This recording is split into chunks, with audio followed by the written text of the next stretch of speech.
National Sleep Foundation says just 27% of American adults get the recommended 7 to 9 hours of sleep per night. And have you heard of the latest sleep disorder called orthosomnia? Here to discuss all things sleep related is sleep expert and world-renowned pediatrician Dr. Harvey Karp. Thanks so much for being here. Yeah, my Nice pleasure. to see you again. Thanks. Well, so why do people have so much trouble sleeping?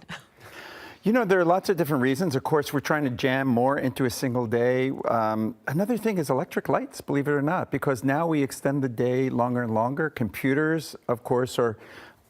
It isn't just like lights keep us awake, but it affects part of the brain that releases melatonin, which is the brain's natural sleep hormone. And so when you're looking, especially at computer screens or TVs, it shuts off the melatonin, makes you not feel like you have to sleep. And then, of course, you suffer for that in the morning. And you talk to virtually anyone, and they'll tell you, I'm so tired, right? 3/4 of American adults don't get enough sleep. Before we get into the kind of small details, what can people do to help them get a better night's sleep? Well, there are lots of things that we call sleep hygiene. So get outside, get fresh air, exercise, eat well, don't eat too late, try to avoid caffeine after noon, turn down the lights in the evening, even before you're, like an hour or two before you go to bed. Start dimming the lights to give your brain that message. I strongly recommend using white noise, especially a rumbly kind of a low-pitch white noise. One of the work I do is with babies, and what we see is when we use white noise and swaddling and motion, which kind of any grandmother would know, right? You're able to increase a baby's sleep 1 to 2 hours a night. Certainly helps. Yeah. Talk about orthosomnia. What is that? Well, you know, everyone's crazy about measuring your sleep now. You know, it's all about your app and your Fitbit and things like that. And while that can be good, because you can learn some things when you look at how you're sleeping, and you may discover you're waking up, you know, extra number of times at night, and your sleep is really broken up, which is unhealthy for you.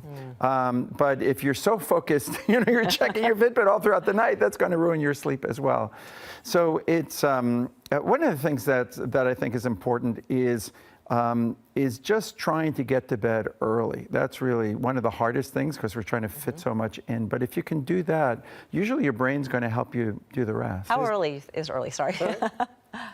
Well, obviously, it depends on when you have to get up, right? You know, but in general, you know, your brain is built to want to go to sleep a couple of hours after dark comes. So, you know, 9, 10 o'clock is.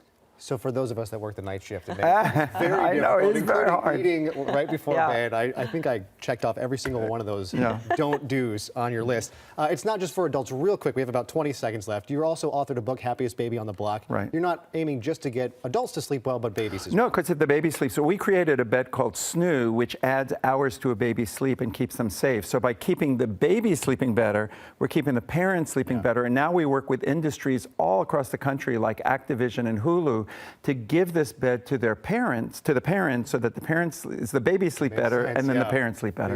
Make it an adult version too. I know, that's exactly right. Yeah. That would be great. A ride in the car always worked for me. It's still kind of nice. Well, that's what this bed does. It's like a ride in the car. And they can find that bed. Dr. Karp, thanks so much for joining us. Thank you so much, Jerry. We'll be paying attention. Oh, yeah. And you can get more of the doctor's tips for helping babies sleep in his best-selling book, The Happiest Baby on the Block. And you can find out more about this Snoo and other items on his site, happiestbaby.com.